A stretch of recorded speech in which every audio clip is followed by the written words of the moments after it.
Gjesti, i mbushur me emocione të forta, ulet në një cep të shtëpisë, larg të gjithëve, duke u përpjekur të qetësojë mendimet e tij. Ai fërkon fytyrën me duar, ndërsa sytë e tij mbushen me lodh. Duke marrë frymë thellë, ai duket sikur po lufton me veten për të mos shpërthyer, por peshën e situatës nuk po mundet ta përballojë më. Nuk mundem më, përshpërit ai me zë të ulët, duke tundur kokën dhe duke parë përreth me një shikim të lodhur. Është shumë e vështirë. Nuk e di sa mund të duroj më në këtë shtëpi. Banorët e tjerë e vërejnë nga larg, disa prej tyre fillojnë të pyesin me zë të ulët nëse duhet të shkojnë ta ngushëllojnë, ndërsa të tjerë zgjedhin të mos ndërhyjnë, duke menduar se ndoshta ai ka nevojë për pak hapësirë. Pas disa minutash heshtjeje, Gjesti flet përsëri, këtë herë me një ton më të fortë, sikur po i drejtohet vetes. Nuk ka më kuptim për mua të rri këtu. Çdo gjë më duket e lodhshme, çdo debat, çdo lojë. Nuk jam unë ai që duhet të vazhdoj këtë rrugëtim. Ai mbyll syt për një moment dhe një lot rrëshqet ngadalë në faqe. Më mungon jeta jashtë. Më mungojnë njerëzit e mi. Kam dhënë shumë, kam duruar shumë, por tani ndjej se është koha të largohem. Disa banor afrohen për ta ngushëlluar, ndërsa të tjerë mbeten në vendet e tyre duke diskutuar se çfarë mund të ketë ndikuar që ai të ndihet kështu. Gjesti, i zhytur në mendime, duket i pavendosur, por një gjë është e qartë, ai nuk është më ai që ishte në fillim të lojës. Ola dhe disa prej banorëve të tjerë shpërthejnë në një debat të ashpër kundër Gjestit, duke e vënë atë në qendër të kritikave dhe akuzave. Të acaruar nga sjellja dhe veprimet e tij, ata e sulmojnë me fjalë, duke i bërë të qartë se nuk e shohin si një person të denjë për të qëndruar më gjatë në shtëpi. Ti je një njeri shumë i keq, Gjesti. Nuk ke fare ndjenja, nuk e di si arrin të sillesh kështu me njerëzit, i thot Ola, me një ton të lartë dhe plot nerva. Banorët e tjerë e mbështesin atë, duke tundur kokën dhe duke i hedhur vështrime përçmuese Gjestit, i cili fillimisht përpiqet të ruajë qetësinë, por duket qartë që situata po bëhet e papërballueshme për të. Nuk meriton asgjë. Je thjesht një manipulues, një lojtar i paskrupull që vetëm mendon si të përfitojë nga të tjerët, thot një tjetër banor, duke i drejtuar një shikim të ftohtë. Gjesti ngre vetullat dhe qesh me ironi, por brenda tij dallohet një lloj tensioni. Kush jeni ju të më gjykoni? Sikur të ishit ju më të mirët këtu brenda. Të gjithë luani lojën tuaj, por unë të paktën nuk e fsheh. Kjo deklarat i acaron edhe më shumë banorët. Ola, duke mos e përmbajtur dot veten, afrohet edhe më shumë dhe i thot me përçmim, ti nuk ke respekt për askënd. Ti përdor njerëzit, krijon drama, dhe pastaj sillet sikur nuk ke faj. Ne të gjithë e kemi kuptuar lojën tënde. Tensioni rritet, banorët flasin njëri mbi tjetrin dhe Gjesti, edhe pse përpiqet të duket i ftohtë, duket se është i goditur nga sulmet. Ai shikon përreth, sikur kërkon një aleat, por këtë herë duket se të gjithë janë kundër tij. Debati mes Gjestit dhe Olës ndizet papritur, duke shkaktuar një atmosferë të tensionuar në shtëpinë e Big Brother. Gjesti, i nervozuar nga sjellja e Olës, nuk përmbahet dhe i drejtohet asaj me ton të ashpër, duke e akuzuar se ajo nuk bën gjë tjetër veç se provokon. Ti je një provokatore e vërtetë. Nuk bën asgjë tjetër, vetëm futesh mes njerëzve dhe ngatëron dynjan. Mos kujto se nuk e kam kuptuar lojën tënde, se unë s'jam budalla si të tjerët. I thot ai, duke tundur kokën me nerva. Ola, e cila nuk e pranon këtë akuzë, e kundërshton menjëherë, duke mos lejuar që Gjesti ta ul me fjalët e tij. Po ti kush je që të më gjykosh mua? Kujton se je më i zgjuar i këtu? Ti je ai që luan me njerëzit dhe mëson të tjerët si të sillen. Hipokrit. Ja kthen ajo, duke ngritur zërin. Situata përshkallëzohet dhe banorët e tjerë afrohen për të parë çfarë po ndodh. Gjesti, ende i irrituar, vazhdon, unë të paktën jam i drejt për drejt, nuk sillem si dy fytyrësh. Ti vetëm bën sikur je e mirë, por në të vërtetë je manipuluese dhe provokon qëllimisht. Ola, tashmë edhe më e revoltuar, shikon drejt në sy dhe e sfidon, nëse ka dikë që manipulon këtu, ai je ti. Unë nuk kam nevojë për lojra, nuk kam nevojë të bëj sikur. Ti je ai që përdor njerëzit për interesin tënd. Debati vazhdon të bëhet edhe më i nxehtë, ndërsa të tjerët fillojnë të ndërhyjnë për të shmangur një përplasje më të madhe. Gjesti dhe Ola shikojnë njëri tjetrin me inat, duke e bërë të qartë se ky konflikt nuk do të përfundoj lehtë. Gjesti dhe Gerta përfshihen në një debat të ashpër, ku tensioni mes tyre rritet nga momenti në moment. Gjesti, me ton ironik dhe të ashpër, i drejtohet Gertës, duke e akuzuar se ajo nuk ka guxim të marrë vendime dhe se është gjithmonë e pavendosur në lojën e saj. Ti s'ke guxim për asgjë, Gerta. As në vendimet e tua, as në debatet e tua. Edhe atë kutinë e Pandorës që e hape me frikë, sikur dikush të detyronte. I thot ai, duke e parë drejt në sy me një shikim sfidues. Gerta, e prekur nga fjalët e Gjestit, nuk e lë me aq dhe reagon menjëherë. Kush je ti që të më japësh leksione për guxim? Ti që vetëm fshihesh pas lojës tënde dhe manipulon njerëzit rreth teje. Unë të paktën nuk bëj lojë të pisë si ty. Ja kthen ajo, me një ton të lartë dhe të prerë. Gjesti nis të buzëqesh me ironi dhe tund kokën. Po patjetër, se ti je më e ndershmja këtu brenda, apo jo? Në fakt, ti ke frikë të përballesh me të vërtetën. Nuk guxon të marrësh asnjë vendim që mund të ekspozoj. Unë të paktën e them troç çdo gjë. Vazhdon ai, duke u mbështetur me krah të kryqëzuar. Banorët e tjerë shikojnë debatin me interes, disa duke qeshur nën zë, të tjerë duke vëzhguar reagimet e Gertës, e cila duket gjithnjë e më e irrituar. Mos më detyro ta them çfarë mendoj vërtet për ty, Gjesti. Sepse e di shumë mirë që ti nuk je ai që përpiqesh të tregohesh. Ja kthen ajo me nervozizëm. Tensioni mes tyre vazhdon të rritet, ndërkohë që debati duket se nuk do të mbaroj me kaq. Gjesti shpërthen ndaj Olës me ofendime të rënda, duke sjellë tension në shtëpi. Në një debat të ashpër mes Gjestit dhe Olës, situata në shtëpinë e Big Brother del jashtë kontrollit. Pas disa shkëmbimeve të forta fjalësh, Gjesti humb durimin dhe e ofendon rënd Olën, duke i thënë se ajo është një vajzë e përdal, e poshtër dhe pa moral. Ai nuk ndalet me kaq, por vazhdon ta sulmojë, duke pretenduar se Jozi i ka futur duart, gjë që bën që Ola të acarohet edhe më shumë. Mos fol për mua në atë mënyrë. Ti nuk ke asnjë të drejtë të përmendësh emrin tim në atë formë. Ja kthen ajo me nervozizëm. Tensioni rritet dhe banorët e tjerë fillojnë të ndërhyjnë për t'i ndarë, teksa Ola duket jashtëzakonisht e lënduar dhe e zemëruar nga fjalët e Gjestit. Rozana dhe Valbona i vinë në mbrojtje, duke e qortuar Gjestin për sjelljen e tij, ndërsa Jozi përpiqet të qetësojë situatën, por pa shumë sukses. Debati vazhdon për disa minuta, me Gjestin që vazhdon të ironizojë dhe të tallet, ndërsa Ola, tashmë me zë të dridhur nga zemërimi, i thot: "Ti nuk je askush që të më gjykosh mua. Kujdes me fjalët se ke kaluar çdo limit." Situata duket se ka krijuar një ndarje të madhe mes banorëve, duke bërë që shumë prej tyre të marrin anë në këtë konflikt. A do të ketë pasoja për Gjestin pas kësaj sjelljeje? A do të përshkallëzohet më tej situata? Në shtëpinë e Big Brother asgjë nuk mbetet pa pasoja. Një debat i ashpër mes Olës dhe Gjestit, tensionet arrin kulmin në shtëpinë e Big Brother, tensionet mes banorëve vazhdojnë të rriten dhe këtë herë, një debat i ashpër shpërthen mes Olës dhe Gjestit. Të dy kanë pasur përplasje të mëparshme, por kësaj here, situata duket se po del jashtë kontrollit. Gjesti, i njohur për mënyrën e tij provokuese dhe për tendencën për të ngacmuar banorët me batuta ironike, duket se ka arritur pikën ku Ola nuk duron më. Ajo e shikon me nervozizëm dhe, pa u përmbajtur, fillon ta kundërshtojë me tone të larta. Ti nuk je asgjë tjetër veç se një budalla, një manjak dhe një njeri i poshtër. Shpërthen ajo, duke e shikuar drejt në sy me një shprehje të mbushur me shgënjim dhe mëllef. Gjesti qesh me ironi, si për të treguar se fjalët e saj nuk po e prekin, por kjo vetëm e acaron më shumë Olën. Pse je kaq e revoltuar? Mos vallë të ka mbetur qefi që nuk të vëmë në qendër të vëmendjes. Ja kthen ai me një ton sfidues, duke e provokuar edhe më tej. Ola tund kokën me nervozizëm dhe vijon: "Jo, më ka mbetur qefi që një njeri si ti vazhdon të sillet kështu, duke i përdorur njerëzit për lojën tënde të ndyrë. Nuk ke as respekt dhe as ndërgjegje. Je thjesht një strateg që mendon vetëm për veten tënde."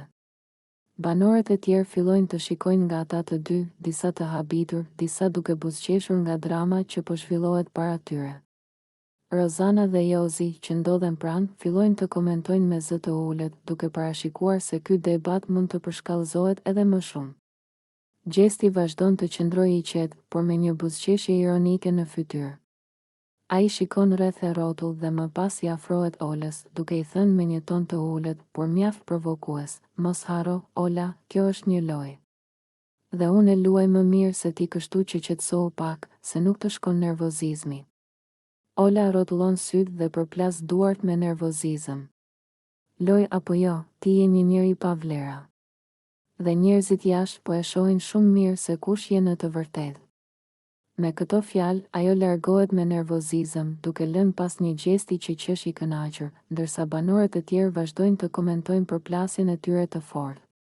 A do të ketë një përballje edhe më të ashpër mes tyre në të ardhmen? Apo ky debat ishte vetëm fillimi i një lufte të gjatë brenda shtëpisë së Big Brother? Debati mes Rozanës dhe Gertës përshkallëzohet me tone të larta dhe tension të madh. Të dyja janë të revoltuara dhe nuk kursejnë asnjë fjalë për njëra tjetrën. Situata bëhet gjithnjë e më e nxehtë, ndërsa të tjerët në shtëpi shikojnë të habitur se si përplasja mes tyre po del jashtë kontrollit. Rozana, e irrituar nga fjalët e Gertës, e shikon drejtë në sy dhe me një ton kërcënues i thotë: "Ik andej, mos më fol mua kështu, se të marr zvarr. Ti mendon se mund të më flasësh si të duash?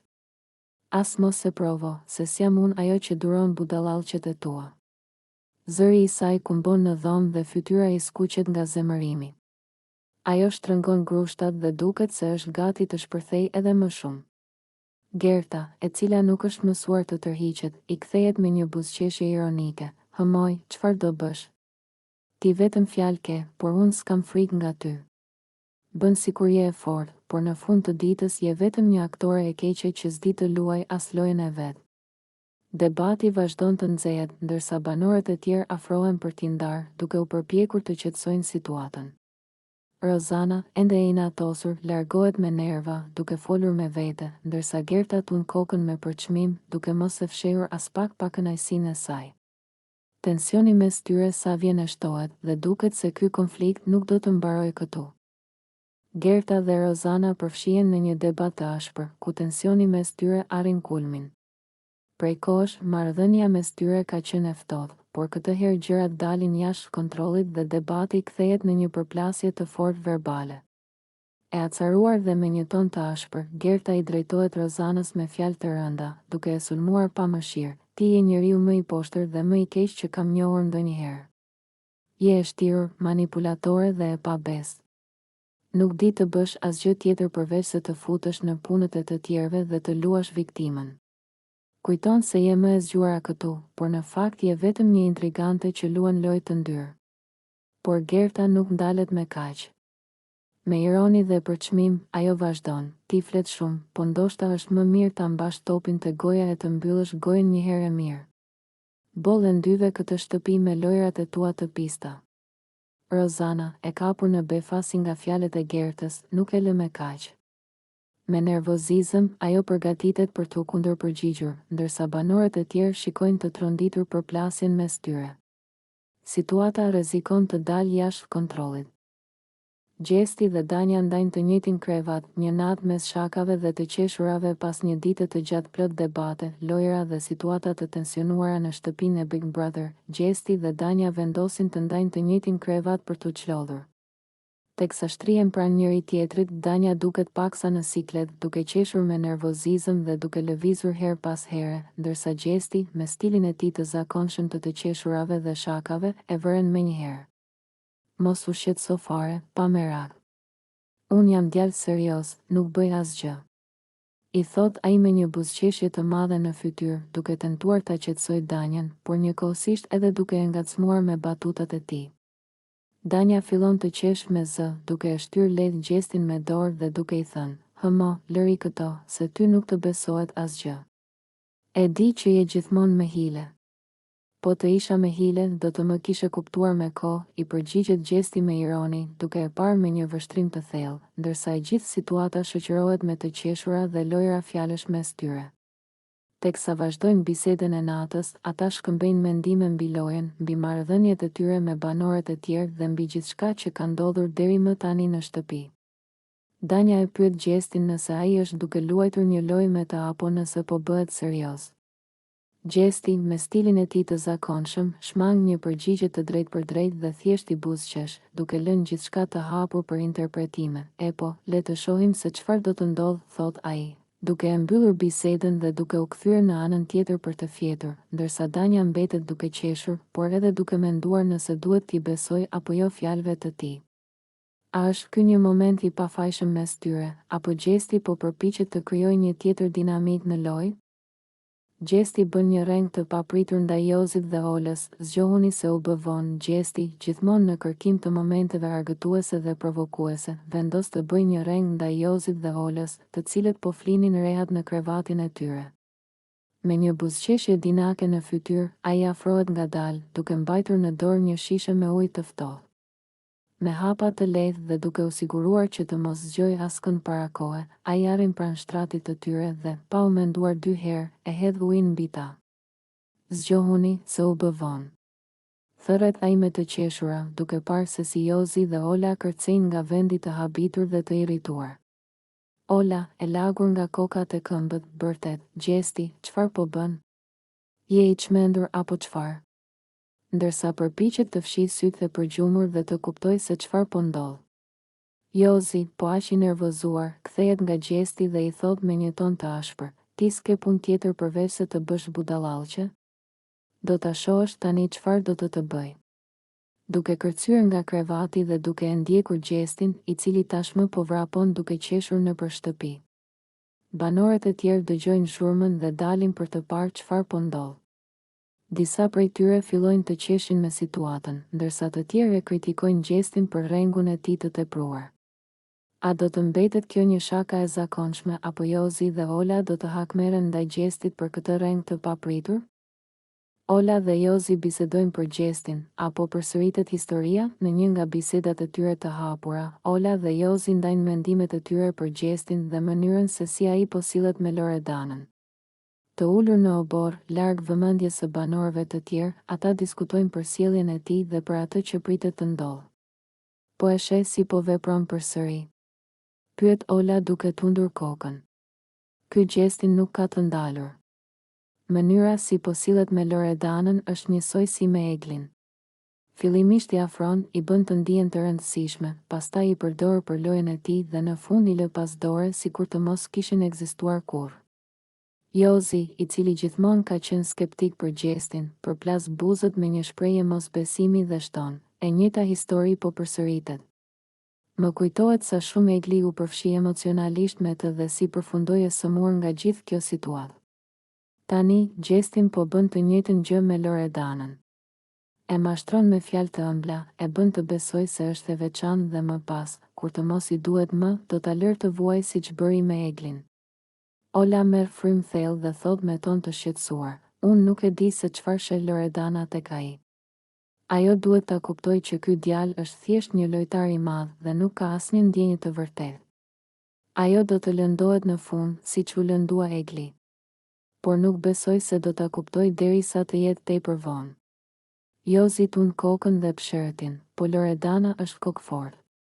Edhe po i tham diçka, nuk na dëgjon. Ajo mendon se do të jetë ndryshe, por Gjestin nuk ndryshon për askënd. Ai vetëm luan dhe përdor njerëzit për avantazhin e tij. Të dy bien dakord se Loredana është në një situatë të rrezikshme dhe ndoshta nuk e kupton ende se çfarë po ndodh. A do ta shoh Loredana të vërtetën para se të jetë tepër vonë? Apo do të bjerë prej lojës së Gjestit, ashtu si Egli? Ola tallet me Gjestin dhe i hedh ironi, tension apo lojë mes tyre. Në një moment të qetë mes banorëve, Ola dhe Gjesti përfshihen në një bisedë që shpejt kthehet në një shkëmbim ironish dhe ngacmimesh.